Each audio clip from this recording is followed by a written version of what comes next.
Hola a todos, bienvenidos a un nuevo episodio de Presunto Podcast. Hoy vamos a hablar de la situación de las cárceles en Colombia. Y para eso, Andrés Páramo, bienvenido a Presunto Podcast. Muchas gracias. En la lectura de todos estos artículos y de todas estas cuestiones hemos vivido cada uno varios episodios como psicológicos, ¿no? Un poquito de ansiedad, un poquito de depresión, un poquito de, no sé, de aceleración, un poquito de, puta, no va a pasar nada con esto otra vez y cosas así. Increíble este tema. Venimos a procesar de nuevo las emociones con María Paula Martínez. Hola, María Paula. Hola, buenas. Hoy no debatimos si hablar de cárceles o hablar de orden público en el Cauca, porque es el otro tema que está en la agenda. Posiblemente estará el próximo martes, pero creo que de alguna manera se terminan hasta conectando los dos asuntos. Y tenemos un súper invitado el día de hoy, el profesor Lucas Ospina de la Universidad de los Andes. Bienvenido a Presunto Podcast, bienvenido a tu primer presunto, espero que sea el primero de muchos. Bueno, gracias por la invitación para poderlos ver, además de oírlos, y de pronto para que se oiga lo que uno les responde, que también eso es un privilegio. Bueno, y la razón por la que Lucas está acá es porque hace ya casi 10 años coordina un proyecto en la universidad que se llama La 40 de Arte y Cultura, que estuvo 6 años en la cárcel La Modelo, de la que vamos a hablar mucho hoy, y ahora está hace unos años, tres, en la cárcel distrital. Decíamos como chiste interno que es como la Joana Mamón, pero el chiste ya no interno. Gracias, pero menos popular. Pero son otro proyecto que trabaja con población carcelaria. Por eso nos pareció un gran invitado, ha estado allí y conoce muchas historias y por supuesto ha visto como todos estos años también cómo se habla de las cárceles. Vamos a dejarles todos los links para que vean este proyecto. Tienen unos documentales súper chéveres, tienen además un proyecto de, esto es fotoreportaje, pero es fotocómic, fotonovela.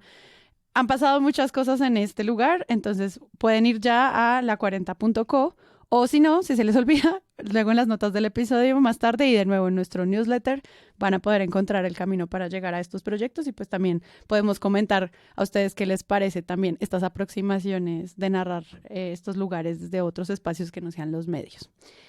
Como dije, suscríbanse a nuestro newsletter. Ahí no solamente ampliamos las notas de los episodios, de todas las referencias que intentamos referenciar aquí en cada uno de los capítulos, sino también pues algunas reflexiones posteriores a la postproducción de los capítulos por nuestro editor, en las que también añadimos información adicional. Así que pasen por allá que es contenido nuevo y calentito.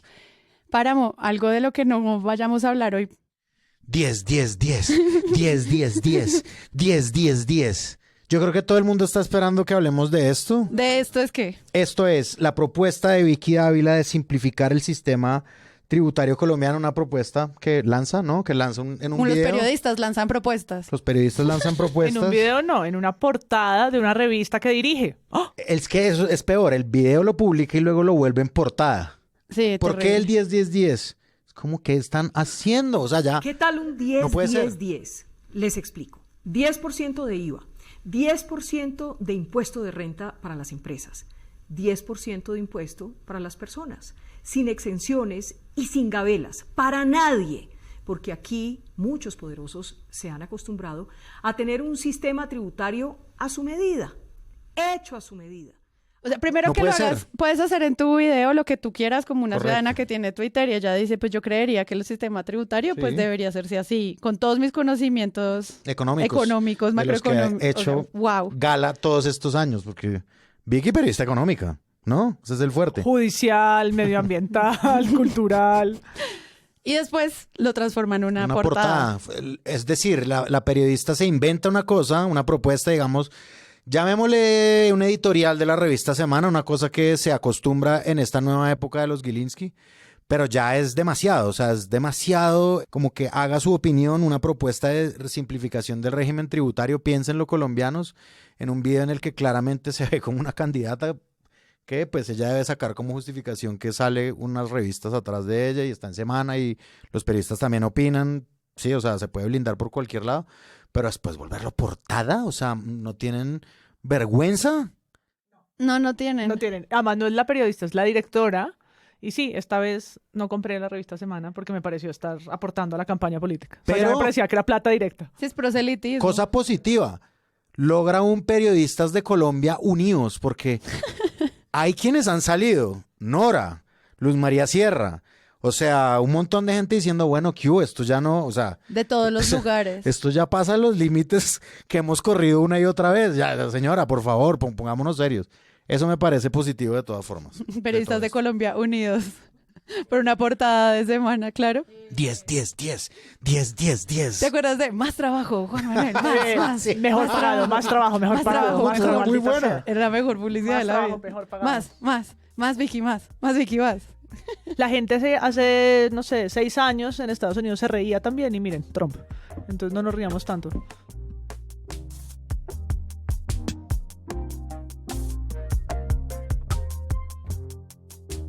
Hay muchas preguntas luego del asesinato del coronel retirado Elmer Fernández, director de la cárcel Modelo en Bogotá. Catalina, desde que asumió el cargo hace 43 días, el coronel había incrementado las requisas en los diferentes patios del penal.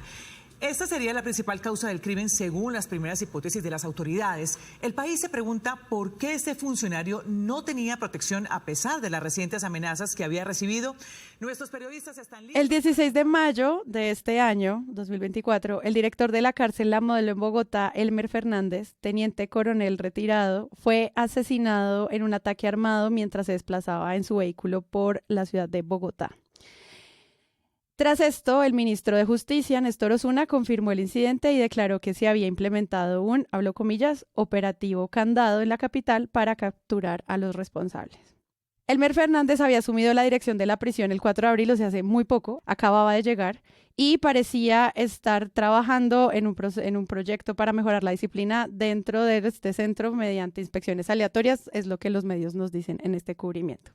¿Cómo se cubre esto? Esto es lo que nos convoca hoy para hablar un poco de la cárcel La Modelo y cuáles son como las historias y los eslogans y las narrativas que quedan detrás de esto. Se subraya la peligrosidad y los desafíos constantes del sistema carcelario del país, pero hay muchísimas otras cosas más. Antes de empezar, solo yo quería decirles que la última vez que hablamos en Presunto de este tema, que fue un episodio que se llamaba ¿Cómo se cubre a los malos? O sea, es un tema que sabemos que está permanente, pero al mismo tiempo no. Y que creo que vale la pena que nosotros volvamos a retomar esto como centro y parte grande de comprender los sistemas de paz que tiene nuestro país. Entonces, ya teniendo como el balancito para empezar, yo quería que habláramos un poco del cubrimiento del caso Elmer Fernández. Pasaron varias cosas y que esto pues nos lleve a otras conversaciones también sobre el sistema penitenciario, pero también sobre la población carcelaria. ¿Qué pasó? ¿Cómo vieron ustedes esta noticia? ¿Cómo la recibieron? ¿Qué vimos? El cubrimiento tuvo como varios momentos. El primero fue preguntarse, por supuesto, por el muerto o por la víctima. No sé, un desgaste radial en la seguridad. La unidad de protección, la idea de una suerte de responsabilidad. ¿Por qué un director de la cárcel no está con un esquema de seguridad? Sí, cuando un ministro, un concejal asume un cargo, automáticamente a algunos les sobra, pero tienen un esquema amplio, enorme de seguridad, porque este personaje no, y es una línea grande en los medios que como la espuma baja para que unos días después, tal vez esta semana ya a finales, se empiece a hablar más de lo estructural, ¿no? Las razones por las que posiblemente lo mataron, que llevan a pensar en cómo está el hacinamiento en la cárcel, que es como uno de los grandes relatos de los medios, contar en los porcentajes, nos dicen que es el 200%, eso realmente qué significa adentro, es decir, las dinámicas que se dan en una cárcel que tiene una población que es 2 veces mayor a su capacidad y realmente la estructura del crimen, que creo que es la que nadie habla y nadie conoce realmente. La estructura del crimen, quiero decir, esos pabellones, quién los controla, la ala de alta seguridad, los que uno ha visto en televisión en una nota de 1 minuto que tienen como televisor, lujos y se los están como sacando porque pues es como el ala de políticos, entonces se los sacan y uno no entiende nada porque en otro momento pues hay un motín y se mueren 20 personas como pasó en la pandemia en Bogotá.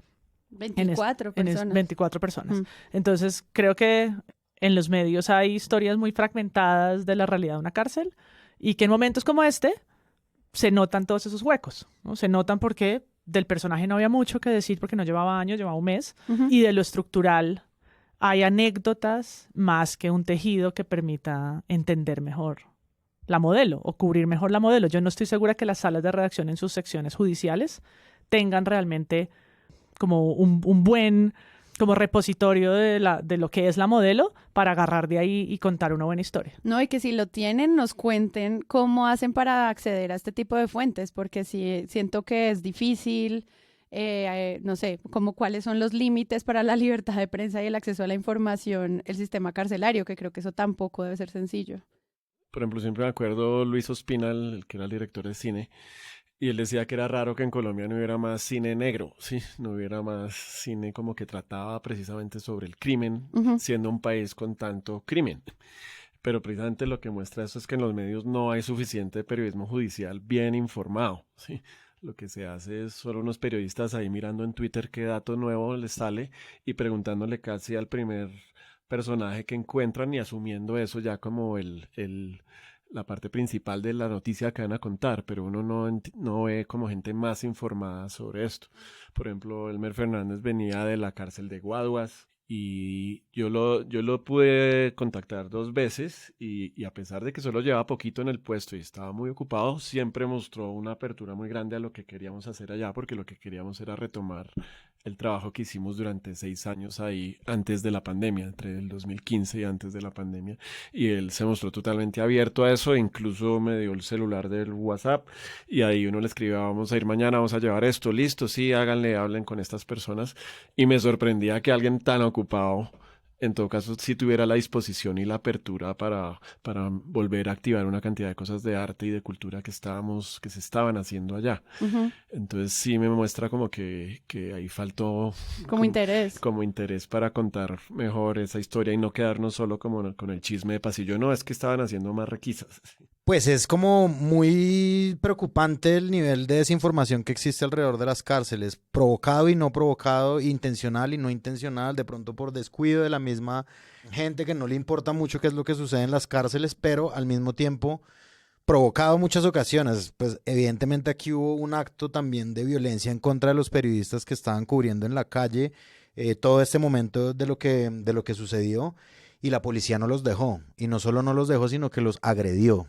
Ahí se ve, es un video que publicaron muchos medios, de hecho, varios medios publicaron eso claramente como en una especie de solidaridad, cosa que también sentimos nosotros hacia esos periodistas porque están evidentemente desprotegidos mientras hacen su trabajo frente a la autoridad. ¿Qué pasó? ¿Qué pasó? ¿Qué pasó? Déjenos trabajar. Déjenos trabajar. Y con una escena del crimen muy rara, exacto, que ahorita la estábamos discutiendo tras micrófonos, pero ¿cómo es? Pues que uno ve que ocurre en una hora pico, que cuando muestran una de las imágenes del carro solo tiene un impacto de bala.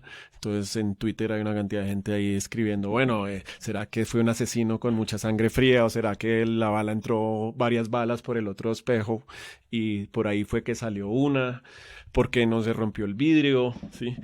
¿Sería que se asustaron? ¿Será que pensaron que el carro estaba blindado y era solo para asustarlo? ¿Sí? Que hace sentido, pues, como porque meterse precisamente en un asesinato de un director de una cárcel y de esa cárcel.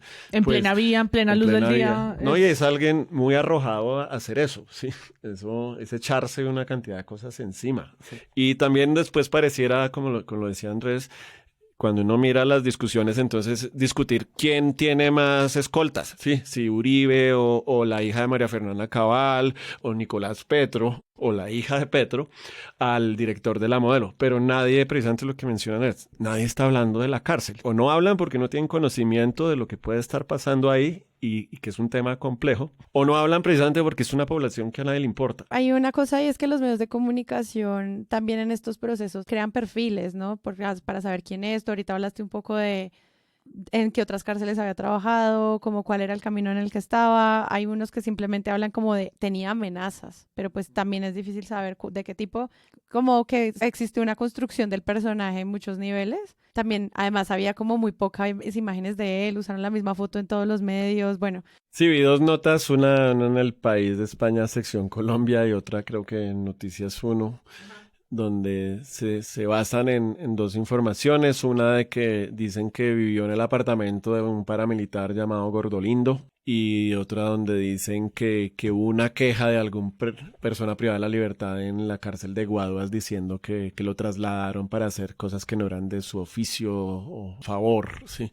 Antes está bien que el periodismo investigue, pero pareciera que basarse solo en esas dos informaciones, entonces ya pareciera decir, no, claro, es que todos son corruptos y estaba metido esta persona en esto. Cuando cualquier periodista también con dos dedos de frente sabe que cualquier bien del narcotráfico pues está metido en una piñata inmensa estatal de la Dirección Nacional de Estupefacientes y donde también una persona que se mete de pronto a buscar un gangazo ahí, pues no necesariamente eso es lo que lleva a que la asesinen años después. ¿Tiene alguna relación con el ex dueño de ese bien?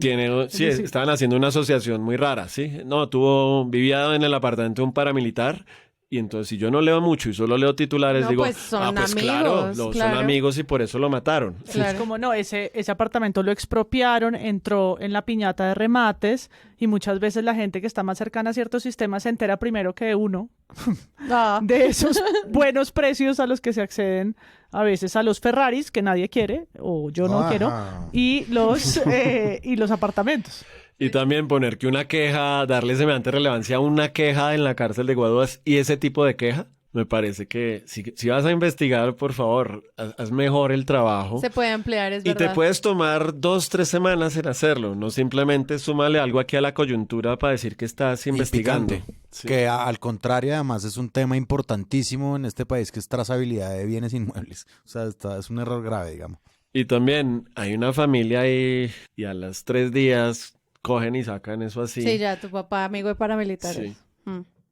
Yo solo quería sumar a esto que hay veces que el periodismo judicial trata de reconstruir, por ejemplo, esas escenas del crimen con todos los detalles, porque eso también es interesante para la audiencia. O sea, hay gente a la que sí le interesa saber cómo fue que todo eso ocurrió. Cuando fue el asesinato de Dylan Cruz, gracias a cámaras de seguridad, a cámaras de usuarios, a cámaras de la gente, a la reconstrucción de medios de comunicación, el trabajo que hizo 070 con Bellingcat, pues ayudó como a saber cómo se había movido ese balín y había asesinado a este niño, ¿sí? Y yo siento que eso fue muy valioso para entender el nivel de violencia que se estaban viviendo en las calles en medio del estallido.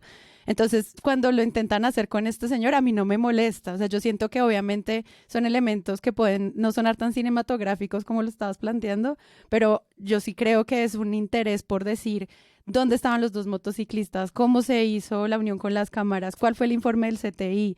Y ahí eso es un cubrimiento judicial como estándar, que igual sí aporta mucho también a hacer como la comprensión de ese debate, que a mí no me parece poco. ¿No? Y que también es qué está haciendo la policía o la fiscalía cuando llega a una escena del crimen. Ajá, exacto. Hace unos capítulos hablábamos que en Medellín llegaron y dañaron la evidencia, toda.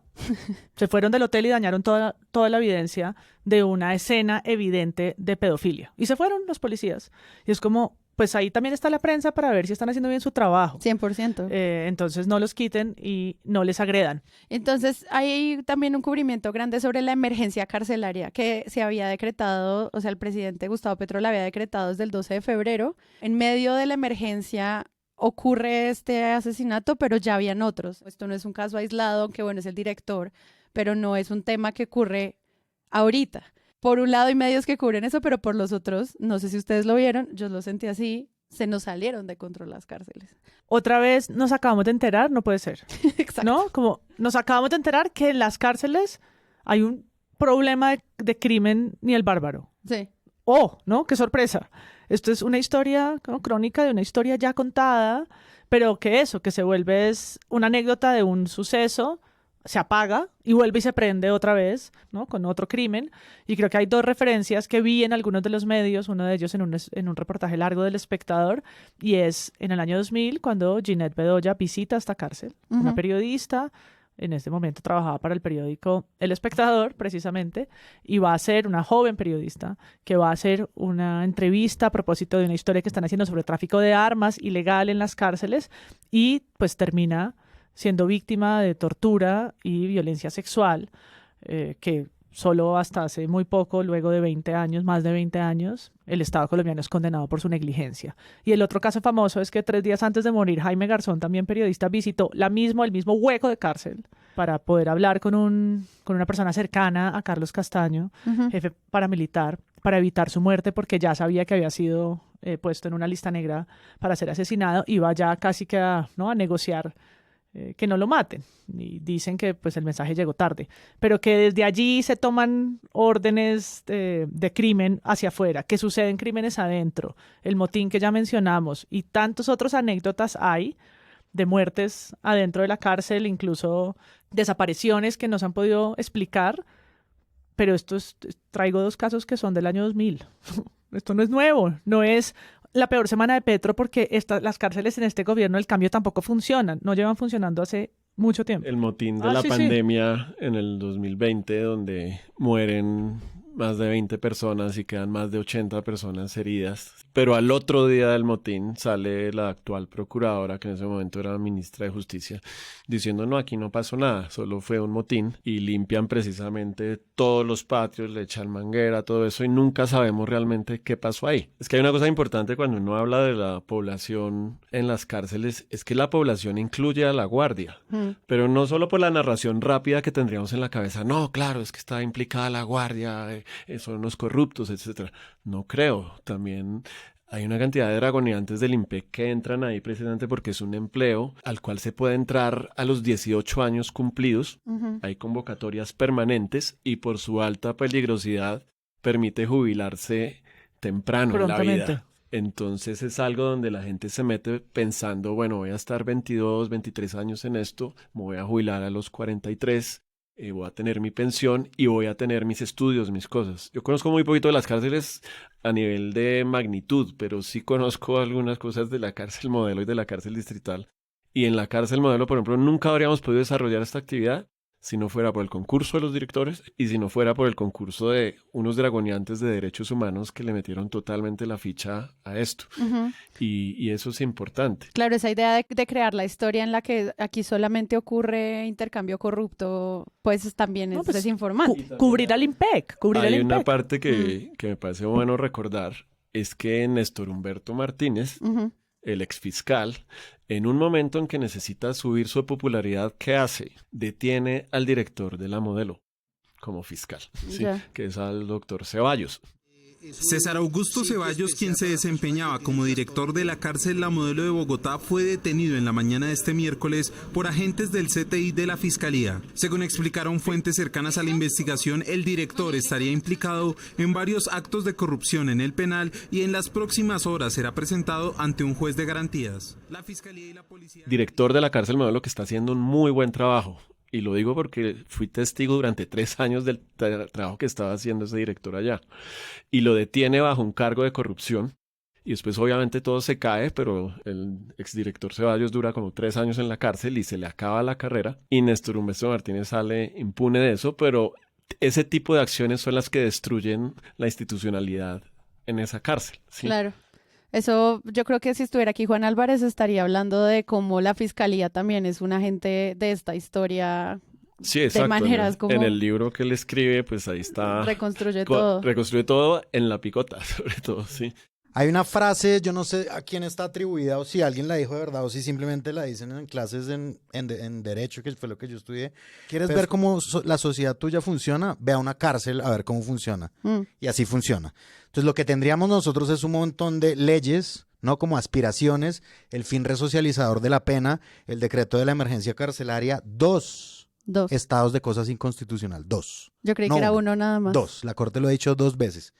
Y es como, ok, listo. Entonces, a lo que estábamos hablando ahorita, las narrativas que imperan hoy, que hay una narrativa que sí es bien sorprendente porque sobre las cárceles se vuelve bastante, que es esa de, desde las cárceles la delincuencia define cosas y bueno, yo creo que eso se debe a dos razones. Primero, el complejo de Adán que hay en este gobierno. El gobierno es el primero en hacerlo todo, que lo tiene tanto Petro como los medios, ¿no? Se lo creyeron el uno al otro. Entonces sí, pues tal vez hay una narrativa intencional de eso, pero la otra también es un desconocimiento que ya es muy grave de todos los gobiernos que ha tenido este país, que me parece que se funde un poquito con esa frase de ¿quieres conocer a tu sociedad? Conoce una cárcel. Entonces, por ejemplo, en la época de la pandemia se prohibieron las visitas, ¿no? Y entonces todo el mundo diría razonable, ¿no? Pandemia en una cárcel, que van a ir visitas, entonces prohibidas las visitas. Ah, claro, pero nunca han pensado que es que las visitas proveen todo lo que las cárceles no proveen. Todos los bienes de primera necesidad. A jabón, toallas higiénicas, etcétera. Comida, ropa, medicamentos, utensilios de aseo, todo lo que el Estado debería proveer. Sí, entonces ahí a eso yo me refiero también con eso. Entonces, eso es muy poco informado. Me parece que además los gobiernos toman decisiones así a las volandas porque no saben qué es lo que pasa. ¿Sí? Nadie sabe qué es lo que pasa. Cuando a alguien le da por averiguar qué es lo que pasa, lo secuestran y bueno, sucede lo que sucedió con Ginette Bedoya, lo que tú estabas diciendo ahorita, Jaime Garzón va y negocia su propia vida dentro de una cárcel. Entonces, a eso se le suma pues las comisiones de alto nivel, lo que llama Petro ahorita es un Consejo de Seguridad Extraordinario para establecer medidas para todas las cárceles del país. Eso es lo que saben los gobiernos de estos lugares y que saben los medios también, porque lo que yo hablaba ahorita antes en micrófono y voy a repetir aquí, los medios saben un poquito, ¿no? Cómo comen los presos, ¿sí? Estos especiales, el infierno, ¿sí? El infierno que vive, y nos fuimos, y es como, ok, saben un poquito. Cuando quieren ir más a fondo, paila, es totalmente imposible saber. Y pues esa es la inoperancia que hay en todos los sentidos. También, que es el balance que estábamos hablando ahorita, que decíamos desde lo que decía Lucas de, bueno, hay un poquito de voluntad para querer investigar, pero también está la pregunta de hasta dónde puedes llegar sin poner en riesgo la seguridad del periodista. O sea, como que están en esos dos niveles y pues nosotros no conocemos cómo funcionan ninguno de los dos. El precedente no es sencillo. ¿Quién quiere hacer historias de armas en la cárcel a modelo? No, yo creo que ninguna periodista levanta la mano en una sala de redacción. El caso de Ginette es tan duro y pensar lo que cuesta. Pudo haber pasado hace 20 años, no importa. Creo que eso late ahí. Y que maten al director, pues también es otro banderazo. ¿Quién le va a meter el diente a eso? Se ha ido Ginette Bedoya ahorita con el periódico El Tiempo, ¿sí? Y que es la casa editorial que le ha apoyado también seguir trabajando en eso porque se está haciendo un mural precisamente por un fallo condenatorio a la nación que exige que se haga ese mural ahí. Yo pondría también un elemento adicional, es que tenemos el actual ministro, que es el ministro Osuna, que pasó de un día a otro de ser un ministro con una imagen tal vez ante la opinión pública que no tenía cara para mucha gente, pero para los que lo hemos seguido sí es un personaje muy interesante por el progresismo de lo que quiere poner y me parece una muy buena elección de ministro, pero pasó de un día a otro a ser el ministro al que le cuelgan un titular donde dice perdió el control de las cárceles. Sí. Es decir, este acto de este asesinato también empuja al ministro y al gobierno actual a volverse entonces un gobierno más de castigo, ¿sí? Cuando todo lo que ha dicho este ministro y este gobierno durante los 2 últimos años es lo contrario, queremos recuperar las cárceles como lugar de resocialización, queremos recuperar las cárceles para procesos educativos, queremos llevar a las universidades a las cárceles, ¿sí? Eso es todo lo que ha dicho, pero ahora termina siendo empujado. No, y otros proyectos como que las mujeres cabeza de familia puedan tener penas en la casa. Sí, como todos, hay distintas iniciativas. Y es precisamente por eso que muchas personas que votamos por la dupla Petro-Márquez, votamos precisamente para poner funcionarios de ese tipo en esas instituciones y evitar esos otros funcionarios como la ministra Cabello, que es la actual procuradora, que al otro día del asesinato de 20 personas en la modelo salen a decir que eso fue un motín y después eso no tiene ningún costo político. No hay seguimiento. Sí, no hay. Si yo estoy dirigiendo una institución y me asesinan a 20 personas, pues al menos eso debe tener un costo político, pero como es la cárcel, a nadie le importa. También un dato importante, cada persona privada de la libertad le cuesta al Estado más o menos 27 millones de pesos al año. Es decir, son casi 80,000 pesos que podría recibir alguien si al día se despertara en su almohada encontrara 80,000 pesos por arte de magia. ¿Están realmente bien invertidos esos 80,000 pesos para todas las personas que están en las cárceles? Por ejemplo, esa narración de cómo es la comida en la cárcel es pésima, ¿sí? Solo, por ejemplo, en la cárcel distrital, que es una cárcel que tiene otro estándar, ahí sí tienen un patrón de comida diferente. En las otras cárceles, Es un desorden y es una comida que los contratistas están haciendo ahí su agosto, sí, muchos de ellos. Y no se están viendo esos 80,000 pesos diarios que debe recibir cada persona que está en cárceles. No se ve esa plata. También hay ahí un negocio que no se ha querido atacar. Yo sé que también la institución IMPEC es difícil. Tiene más de 50, 60 sindicatos diferentes con muchas prerrogativas, pero también hay una cantidad de gente que realmente le quiere meter la ficha ahí, que quiere desarrollar su vida en el IMPEC, ¿sí? Y que también forma parte de este programa.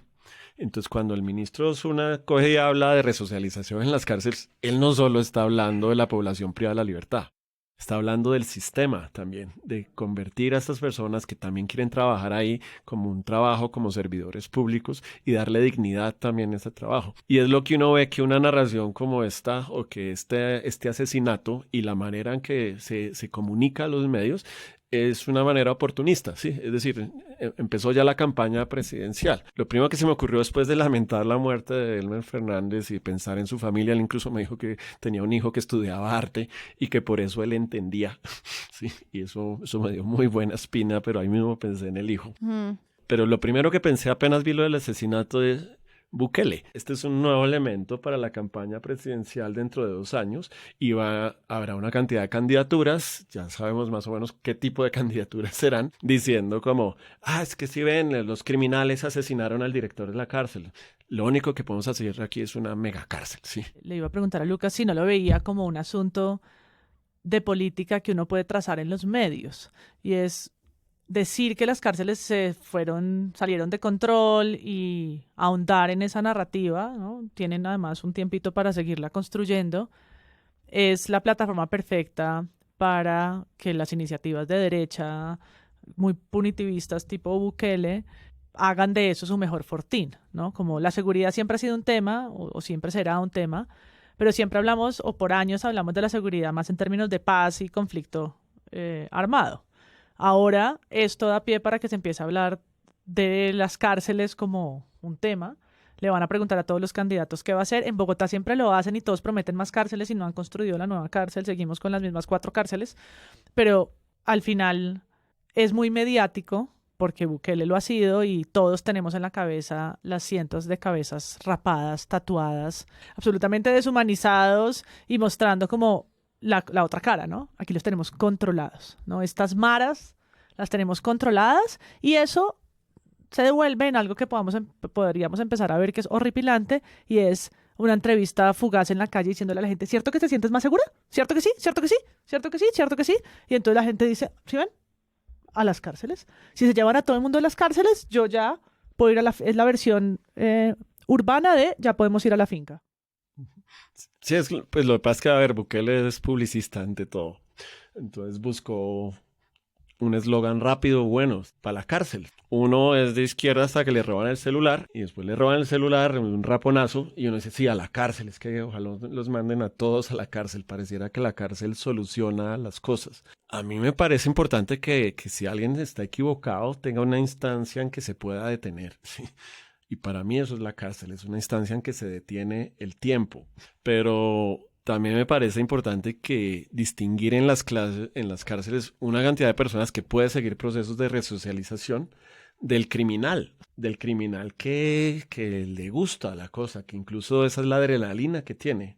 Yo he conocido gente en la cárcel que le dice uno dice, venga, ¿por qué no se mete a estos talleres que vamos a hacer?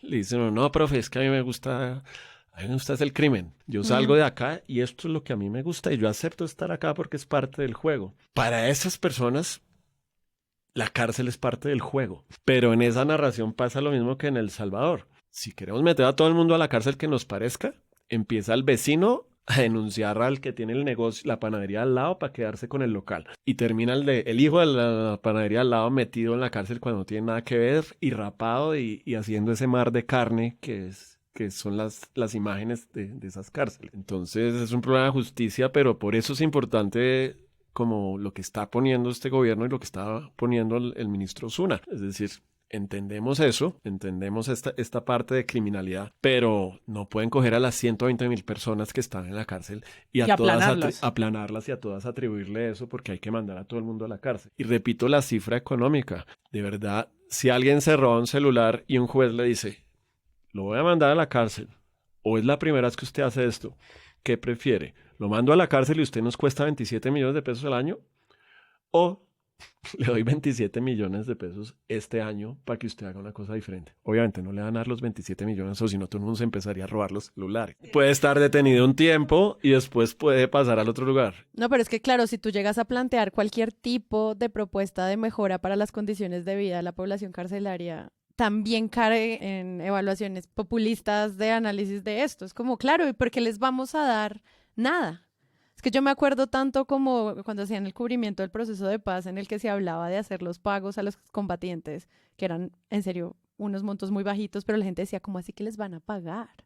Y yo siento que esa conversación en la que uno mezcla los pagos con cualquier tipo de mejora con la vida de personas que son malvadas, que es lo que hablamos en ese episodio, es muy difícil que se lleven a cabo los desarrollos de políticas públicas para eso, y eso también proviene de la forma en la que se narra esta historia. Pero también es porque la gente no hace la ecuación económica. Sí, sí, claro. Nos está costando 27 millones de mis impuestos mandar a esta persona ya a la cárcel, mientras que un buen programa de resocialización con unos subsidios y con una garantía de trabajo y con cierta presencialidad a veces en un juzgado para mostrar que se están haciendo las cosas bien, podría costar realmente 5 veces menos. Ahí está el vacío del periodismo de investigación que no logra traer eso. Pero creo que son varias las razones. Yo creo que hay un imaginario que se diferencia mucho al gringo, que hemos aquí nombrado varias veces, del estilo Breaking Bad, y es que en América Latina nosotros no creemos en la justicia. Cero. Nosotros, la justicia nos parece inoperante, lenta, porque lo es en gran parte. Y eso creo que también se ve en los medios, ¿no? Los medios la justicia la cubren de una manera de pronto perezosa, ¿no?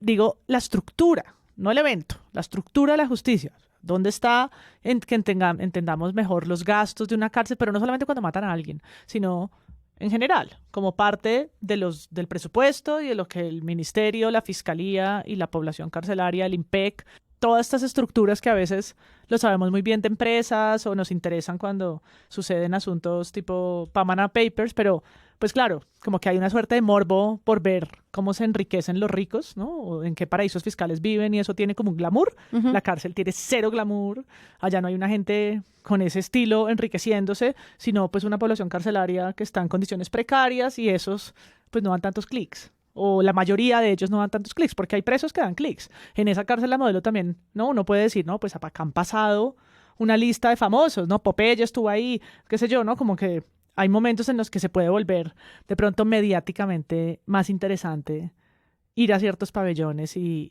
los medios nos concentrarse. hicieron una lista de estos grandes presos que estuvieron en la modelo. O sea, hubo perfil de la modelo esta semana, muchos. Claro, y todos tienen el top, ¿no? El Sí, top, sí, y sí. es como por aquí han pasado, y eso es pues como la pasarela de la desgracia. Sí. Pero yo sí creo que esa falta de historia sobre el sistema judicial es una falla de hace rato del periodismo, no es del gobierno, no es de este gobierno ni de este periodismo. El judicial es supuestamente un lugar en una sala de reacción de un medio masivo que sigue siendo muy relevante porque vivimos donde vivimos, ¿no? Judiciales se roban las portadas, judiciales, los periódicos de Crónica Roja viven de judiciales, entonces es algo como paradójico en lo que tenemos experiencia, ¿no? Cubriendo la muerte, y no, porque el crimen dentro de las cárceles pareciera tener unos muros bien altos. Es que fíjense como en estas dos notas del colombiano, es como el colombiano hace como un perfil de el histórico, la modelo, historia de una cárcel violenta y corrupta, eso es un perfil como completo en fechas y todo eso. Entonces ahí uno puede ver que en el histórico, en el espejo retrovisor, pues claro que se dicen cosas, como por ejemplo que William Gacharnao, el exdirector de la modelo, confesó ante la JEP que él estaba aliado con los paramilitares y que en esos momentos de su mandato hubo desapariciones forzadas, se construyeron fosas comunes dentro de la cárcel. En 2001, esto es casi como viendo un mapa de Colombia, en 2001, paramilitares del ala sur lanzaron un ataque contra los detenidos de las guerrillas del ala norte. Sí, o sea, es como una radiografía del pasado.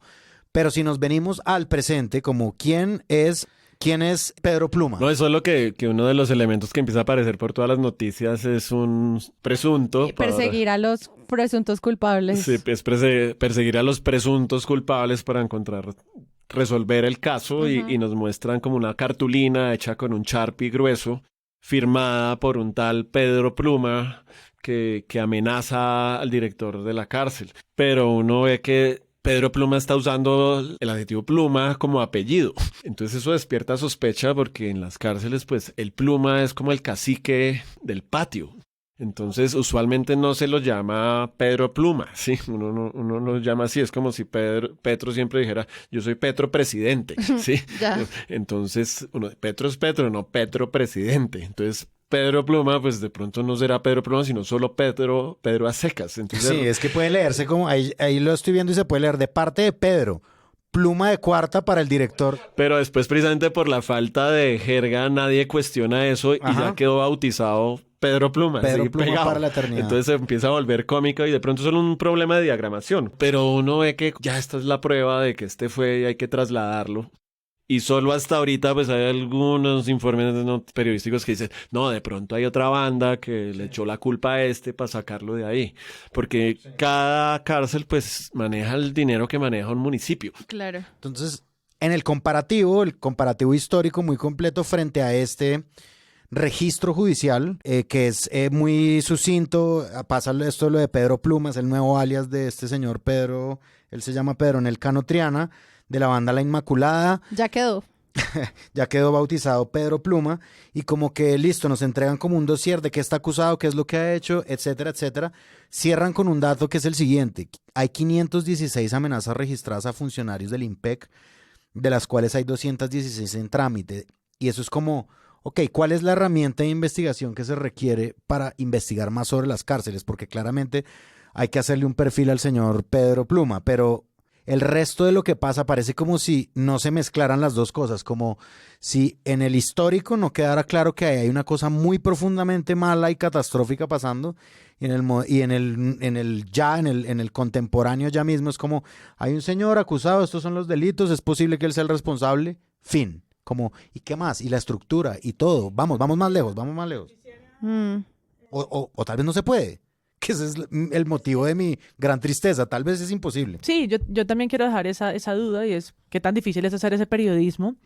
Pero mencionamos el especial que hizo 070, que también lo hizo con información de fuente abierta, como videos que la mandó precisamente la población carcelaria sobre lo que pasó en el motín. Ese especial está colgado en 070 y es un mapa, es una vista aérea de la cárcel. Están las garitas, están los pabellones, está marcado dónde murió cada persona, dónde... Estás hablando del caso de la pandemia. Estoy hablando de ese caso, sí. Pero lo traigo es porque no pensar en otras narrativas y otras visualidades donde podamos ver eso. O sea, el mapa de la cárcel, creo que las personas que han logrado entrar a una cárcel como Lucas, pues no son muchas, probablemente tampoco son tantos los periodistas que han podido hacer eso con regularidad. Entonces, más ejercicios de estos. Esto lo hizo 070 con información que llegó desde la cárcel.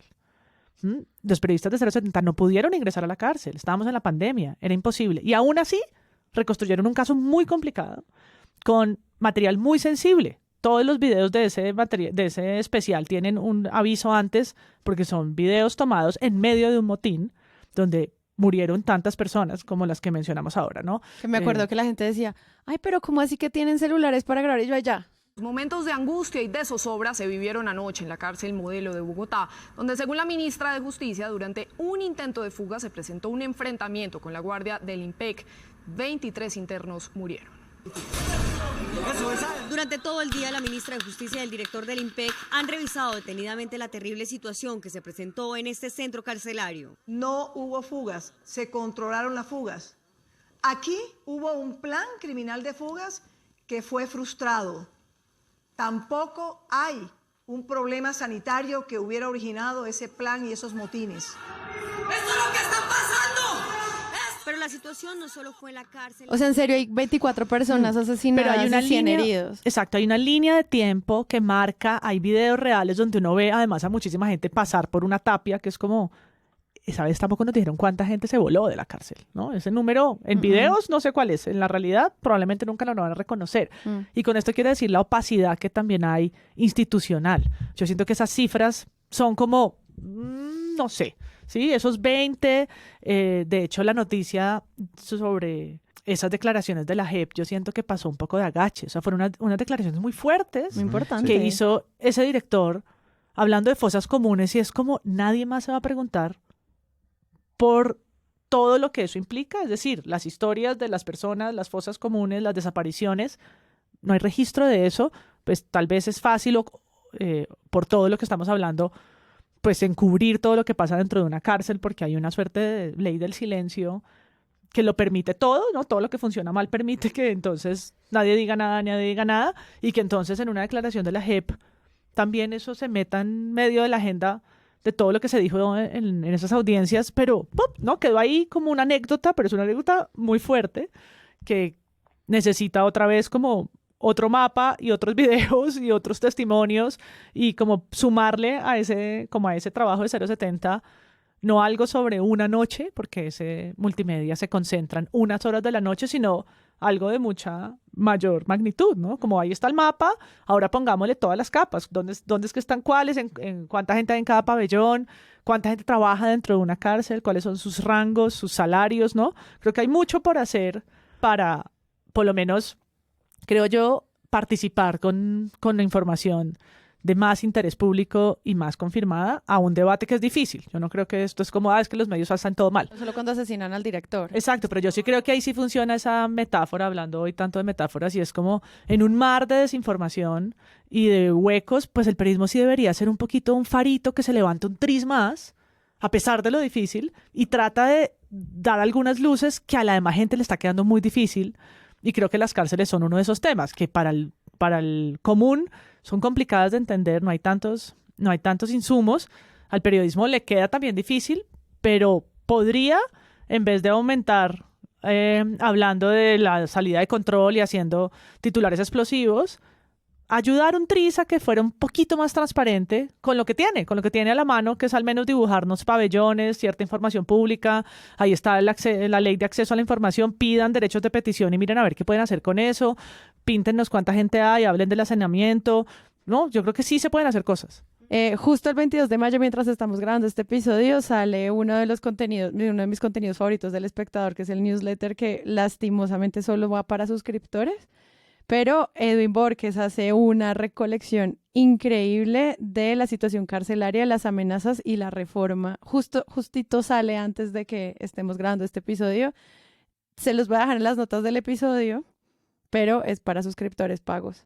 Que esas son las cosas tristes a veces de los muros de pago, como los de los mejores proyectos periodísticos a veces quedan detrás de lugares que no se puede acceder, pero es un balance increíble de todo lo que está ocurriendo, incluidas las otras notas que el Espectador ha hecho del tema. Ahí se las dejo. Sí, digamos, pues la Comisión de la Verdad por eso tiene un informe sobre la modelo, y es un informe pues que recoge varios años. Uh-huh. Yo le sumaría, volvamos a recordar el caso de Ginette Bedoya.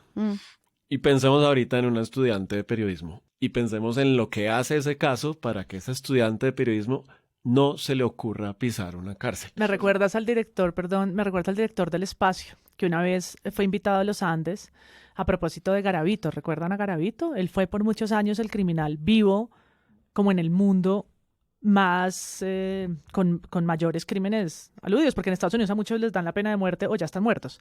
Pero Garavito pues logró torturar y violar a más de 200 niños. Este man ya está muerto, en ese momento estaba vivo, y el director del Espacio, que funcionaba en ese entonces, que era un periódico de crónica roja, famoso en Bogotá, cuestionó mucho y dijo, ¿dónde está el periodismo mainstream, el periodismo masivo?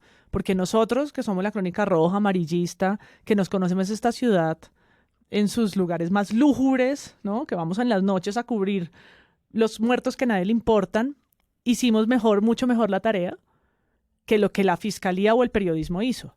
Porque sí nos interesaban los niños, las niñas, los cuerpos, los casos que estaban reportando, no solamente en Bogotá, sino las versiones del Espacio como el que hubo, el Al Día, todos estos periódicos rojos.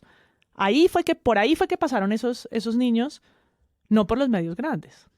Incluso la fiscalía se demoró muchos años en sumar una carpeta con otra y decir, ¿será que esto es un asesino en serie? Y eso lo decía el director del Espacio. Lo que hay que ser, ustedes nos critican mucho porque la crónica roja, ¿no?, se le mira con mucha superioridad como algo de mal gusto y un periodismo de mala clase, Pero el estómago que tienen mis redactores judiciales no lo tiene ninguno de ustedes. Parado en la Universidad de los Andes lo recuerdo perfecto, porque ustedes no saben lo que es cubrir la muerte como nosotros. Hay un punto que es el tema de reflexionar un poquito sobre la reforma a la justicia, o sea, como porque esto también se enmarca en otra de las reformas del gobierno y pues muchos de los puntos que los periodistas están tratando pues tienen que ver con esto. Por ejemplo, en lo que tú estabas diciendo, contemplar la humanización de la política criminal y penitenciaria para contribuir a la superación del estado de cosas inconstitucional. Junto a eso, sumar el proyecto articulado de la Ley de Justicia Restaurativa y Justicia Terapéutica y una iniciativa presentada por la Sociedad de Activos Especiales, la SAE, que también, o sea, como que empieza la reforma a la justicia, también es un punto del cubrimiento, o sea, como no solo el ministro y su postura, sino otro cambio más de las reformas de este gobierno. ¿Qué es primero, el huevo o la gallina? Ajá. En estos días alguien ponía en Twitter la foto de un galpón, que no sé si es cierta o no, y mostraba una cantidad, unos cartapachos de papeles y era un galpón inmenso y decía, uy, esto parece una instalación de Doris Salcedo, ¿sí? De la cantidad de papeles que había ahí. Y decía, estos son todos los legajos del sistema judicial que está estancado, es decir, no caben en el juzgado la cantidad de folios y de cosas que hay. ¿Qué pasa cuando hay eso? Pues que un juez, ante la duda, prefiere mandar a la persona a la cárcel. Y cuando alguien le abre un proceso a alguien, también hay beneficios, tanto para el policía que sigue eso, para el fiscal que gana puntos con eso. Indicadores de éxito. Exacto, pero eso hace que esté una cantidad de gente guardada en una cárcel y que no debería estar guardada y que cuando ya se le resuelve su caso, ya cumplió la pena hace rato. Y después le sugieren, no, pues demande a la nación, usted estuvo guardado en la modelo 10 años, su pena le salió por 7, con los descuentos usted habría pagado 2 años de cárcel, o sea, el Estado le debe 8 años demande. Y el Consejo de Estado ahí dándole. Y entonces es un sistema que está estancado, entonces la reforma de la justicia que se cae una y otra vez y la reforma también penitenciaria que también se cae una y otra vez y la reforma al IMPEC que se cae una y otra vez, muestran es un sistema que está estancado, ¿sí? Es un sistema que está bloqueado por todos lados, ¿sí? Y que es sujeto precisamente en ese estancamiento de que mucha gente puede hacer uso de ese estancamiento, ¿sí? ¿Quién está en la cárcel? El que no tiene plata.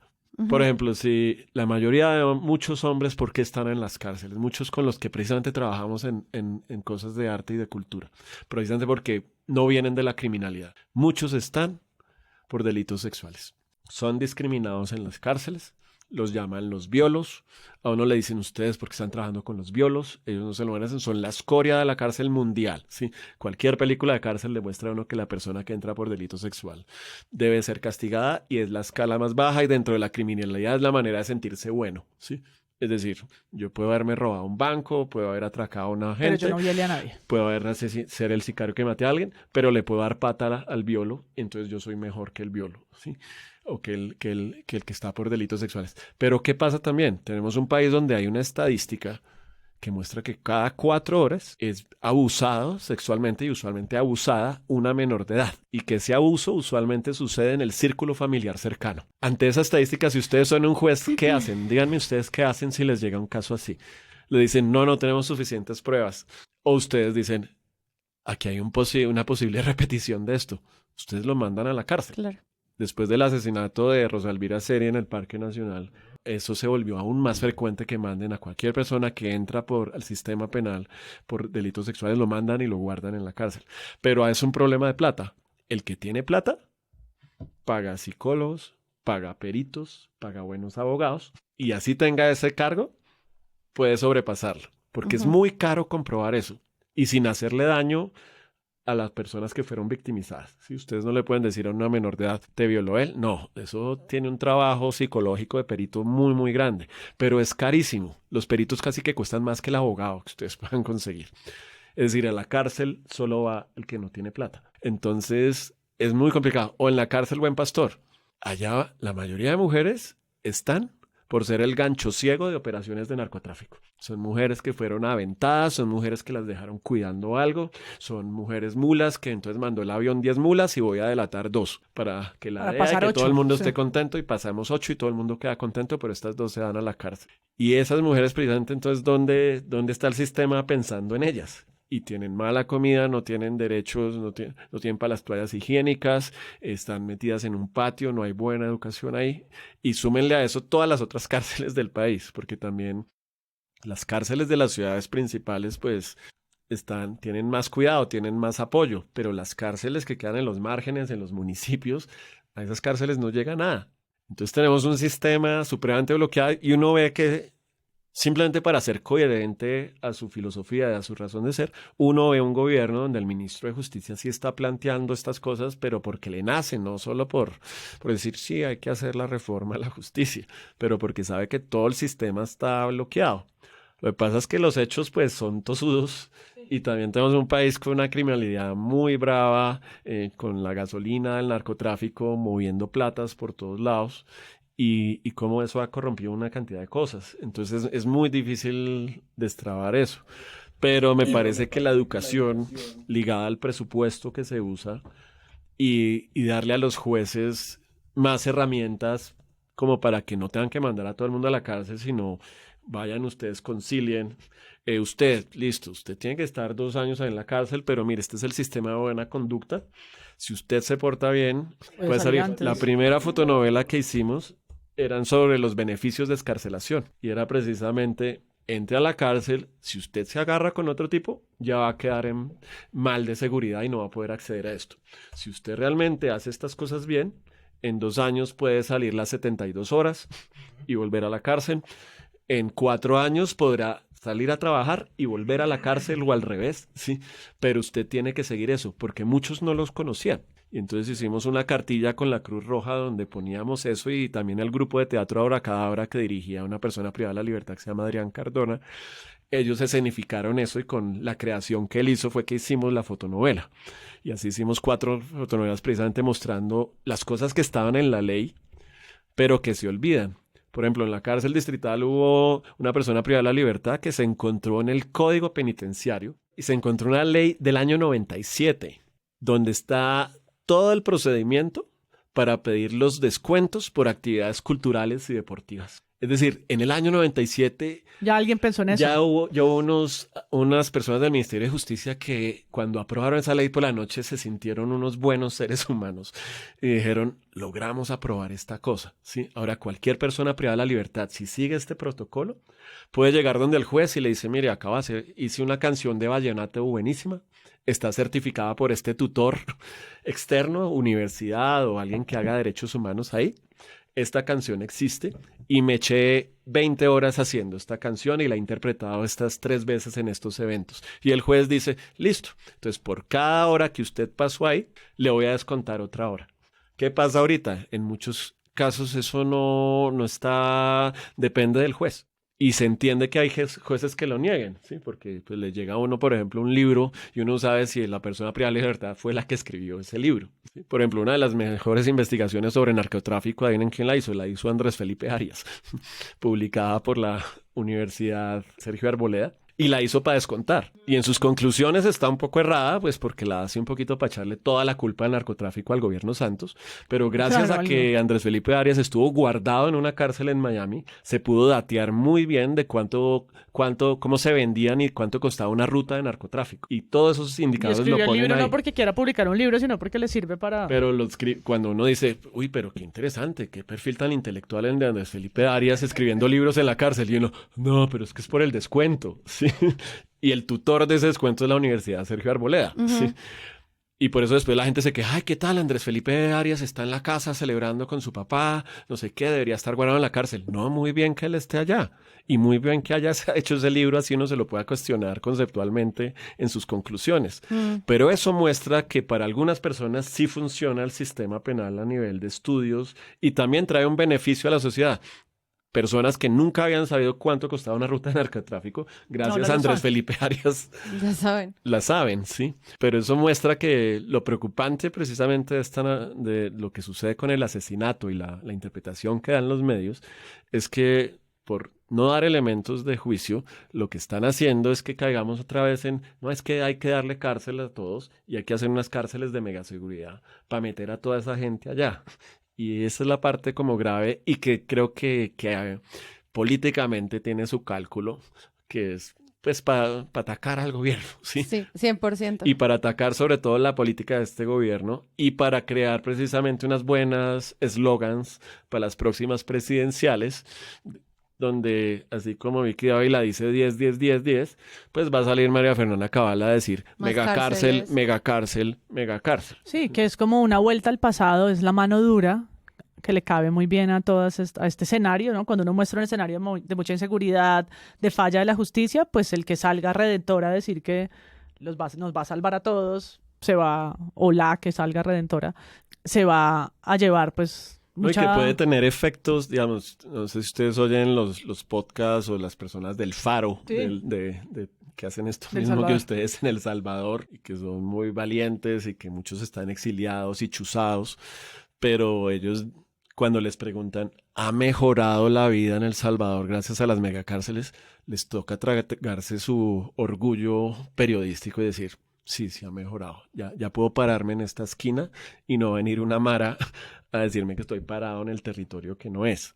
Pero lo segundo que dicen es, ¿qué consecuencias va a traer esto? ¿Sí? Esto es un efecto ahí Alka-Seltzer y después trae otra cosa, o si nos va a cambiar internamente, ¿cómo nos va a cambiar? Es decir, puede que tengamos 5,000 personas metidas en las megacárceles, pero tenemos a todos los salvadoreños a un paso de entrar a la cárcel y eso es lo que va a mantener el orden social. ¿Cuáles son las preguntas periodísticas para eso? Ujú. Sí, para no caer en el juego político, para no caer en la campaña disfrazada o en los asuntos de redención y mostrar entonces quién va a ser el héroe de esta historia, porque yo creo que hay figuras que van a empezar a aparecer o voces que pueden ser muy dañinas. Yo recuerdo una entrevista que le hizo la revista Semana, como a la calidad de este debate, que es de lo que estamos hablando hoy. Yo recuerdo que antes de que Popeye saliera de la cárcel, Semana le hizo una entrevista nefasta que arrancaba por ¿cuántas personas ha matado usted? El tipo estaba a días de salir de la cárcel.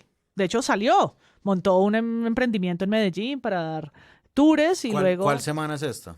Es la semana de hace rato. Ah, es la ok. semana del año, te voy a decir. La semana, la vieja semana. Sí, la semana de hace 4 años, tampoco tan vieja. bueno. Y le pone, ¿cuántas personas ha matado usted? Y él dice, yo personalmente creo que alrededor de 300, pero he participado y coordinado cerca de 3,000 muertes. Nunca explicaron en la entrevista por qué estaba saliendo libre. Entonces, alguien hoy, ¿no?, caído del cielo, lee esto y dice, ¿cómo así? Como si que una persona que ha participado en la muerte de 3,000 personas ya se resocializó, ¿sí? Nunca hablan de cuál es como que el estado de su pena y por qué Popeye, que además es un sobreviviente, creo yo, digamos, es un azar que el tipo no lo hayan matado en tantos años, o logró comprar a todo persona que intentó, pero incluso en la cárcel intentaron envenenarlo 3 veces, ¿no? Matarlo 5, estuvo aislado por allá en esos lugares donde está la gente en la que toda la cárcel quiere matar por alguna razón, pero en efecto salió, y yo no estoy cuestionando el sistema, estoy cuestionando los medios le hacen una entrevista de mucho clickbait donde muestran cómo este malo, ¿no?, el Al Capone, está saliendo casi que triunfante de una cárcel. Y ese era el tono de la entrevista, ¿no? Qué increíble. Este tipo es capaz de decir con esa sevicia lo que hizo. Habla de cómo mató a su novia por orden de Pablo Escobar en la entrevista. Arriba al clic. Y lo estructural para que un lector entienda por qué es que una persona como él está saliendo jamás pasó, ¿no? Y que son las preguntas que pues Lucas estaba respondiendo un poco en su conocimiento de la dinámica carcelaria. Lo que estaba diciendo también María Paula, si quieren atender criminalidad, o sea, si tanto importa criminalidad, seguridad y por qué no roban los celulares, atiendan justicia. Sí, eso es como el ABC. Yo creo que además no le escuchan nunca a los que saben del tema, nunca. O sea, y yo me devuelvo también unos años, varios años, 4 años hasta la pandemia, en que la ministra de Justicia, Margarita Cabello, hoy procuradora de la República, sacó un decreto ya como desesperadamente porque se venía un problema grave en las cárceles para sacar a 4,000 personas de la cárcel. Beneficiados: adultos mayores, madres lactantes, personas con enfermedades graves o que hayan cometido delitos culposos, no dolosos, es decir, no intencionalmente los delitos, homicidio culposo, digamos, por ejemplo, y eran 4,000 personas. Los expertos en el tema, quienes han estudiado esto mucho, que son muy poquitos en Colombia, yo de verdad cada vez creo que hay menos expertos en todos los temas en Colombia y más gente que simplemente habla. Sí, como, los podcast de presunción. Los expertos decían, es muy tímido el decreto. 4.000 personas de las cárceles no es nada. Bueno, no escucharon, pero ahí La Silla Vacía hizo un ejercicio muy interesante que fue ¿cuánto se demoran? Porque listo, digamos, 4.000, tomémoslos. ¿Cuánto se demoran? Porque este es el proceso. Los directores tienen que mandar caso por caso unas solicitudes a los jueces correspondientes de los casos que sean. Quienes, los jueces, tienen que a su vez solicitarle a la fiscalía toda la información para tomar una decisión final. Y deberán tomarse 5 días para decidir. 4.000 casos uno por uno para poder sacarlos de la cárcel. Y yo creo que ese ejercicio es el más interesante, no, pero es uno de los interesantes que pueden hacer los medios ante reformas de este estilo. Como, ¿y cómo funciona? Plantémonos una solita. A ver, contrastémosla con la realidad. Bueno, en ese momento fue muy oportuno porque en verdad ocupaba todos los focos de los medios de comunicación el motín que hubo en varias cárceles de este país. Y luego se perdió, que ese es el problema también con las cárceles acá. Tampoco sabemos qué pasó con esos 4.000. El problema no es que salgan 4.000 y no es solo que salgan 4.000 y el procesamiento legal para poder ser justo en esa medida. El medidor mejor es que cuáles de esos 4.000 no reinciden. Y la no reincidencia es lo que realmente prueba la efectividad de un sistema penal. Por ejemplo, dos horizontes que tenemos en este proyecto que queremos hacer, que estamos haciendo en las cárceles dos horizontes que tenemos. Uno es en Argentina, es el Centro Universitario San Martín, que en un penal tiene una sede de su universidad ahí y ofrecen cursos en sociología y en gestión cultural. Yo pude estar ahí en un encuentro que se hizo hace un año y en ese lugar hacen todo lo que no se puede hacer en una cárcel. Tienen acceso a internet, están mezcladas personas como con diferentes tipos de condena, está el de cadena perpetua al lado al que está solo 2 años, hay un perro, hay jardín, hay cocina abierta, hay salones de música, tienen acceso a la biblioteca cuando quieren, ¿sí?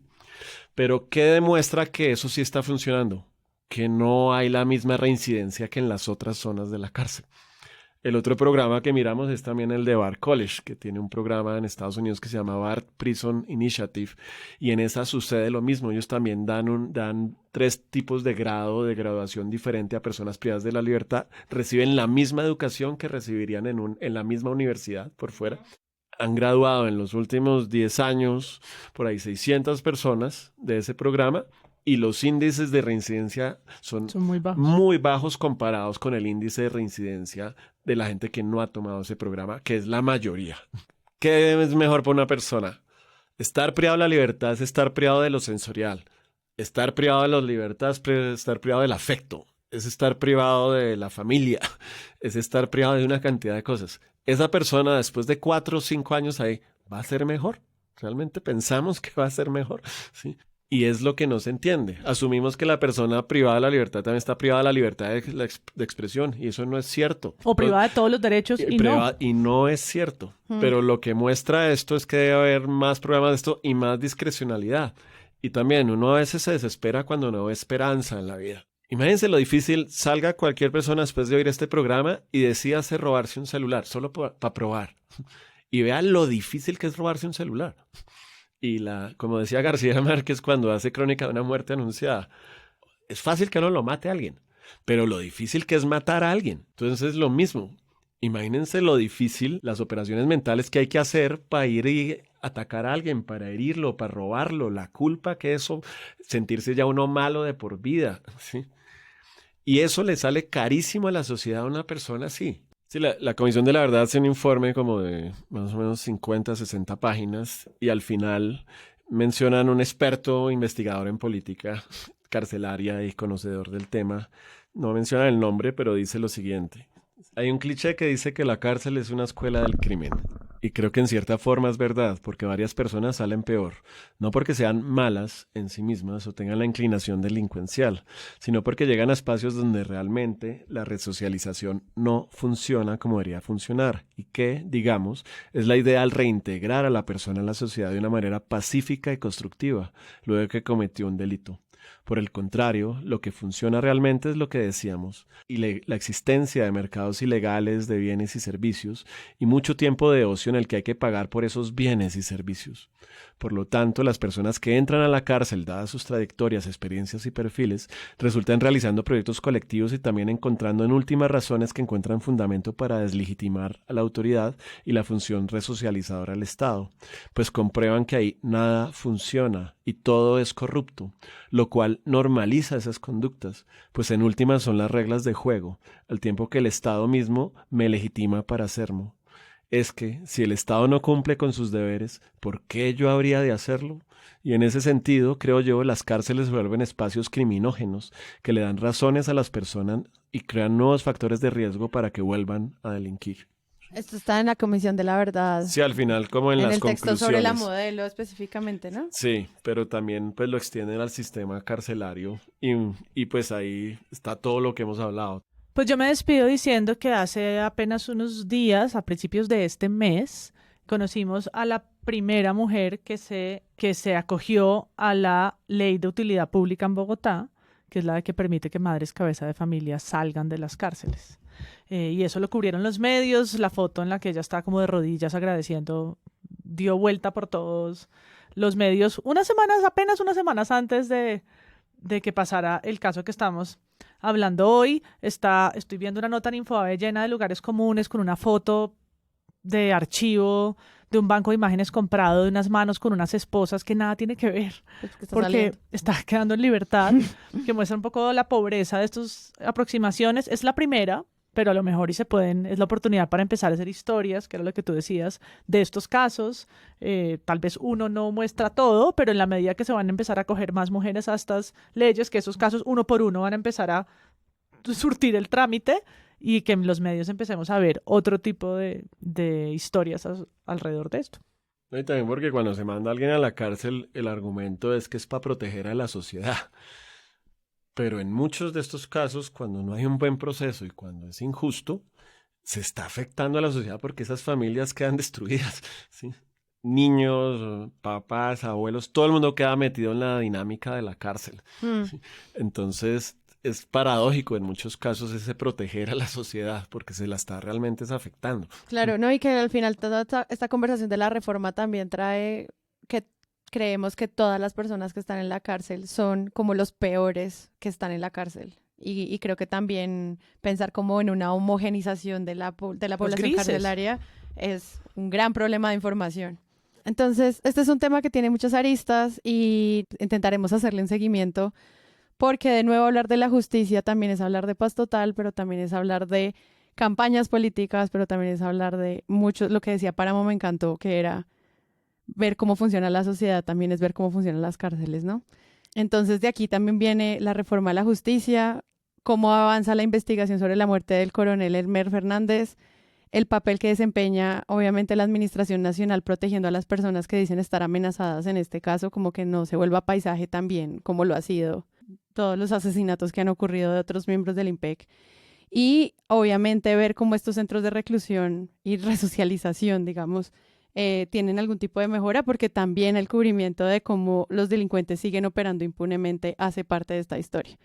De nuevo, hay un montón de cosas para cubrir, entonces esperamos que los periodistas se interesen más y los que ya lo están haciendo, pues gracias por su trabajo. Y bueno, muchas gracias, María Paula. ¿Se acuerdan que hablamos de crear una red de periodistas del agua? Bueno, pues puede haber otra segunda red de periodistas de las cárceles, periodistas de la prisión. Creo que hay, la última recomendación, hay podcast en Argentina que se llama Fugas, que es sobre población carcelaria, ¿no? Creo que en otros lugares se está haciendo más investigación sobre estos espacios, sobre quienes han pasado tiempo allí y que yo creo que permite ver más los grises de los que tanto hablamos hoy y que se necesitan traer a la agenda de los medios. Muchas gracias, Páramo. Muchísimas gracias a ustedes. Y Lucas Ospina. Gracias, muy amables. ¿Cómo te sentiste? ¿Viniste a Presunto? Al fin los vi. Hey, estamos en pijama, esa es la conclusión. Sí, no sabía que esto era sin ropa, pero me parece muy bien. Me parece como que hace que lo que importe sean las ideas. Y yo soy Sara Trejos, nos escuchamos en una próxima oportunidad.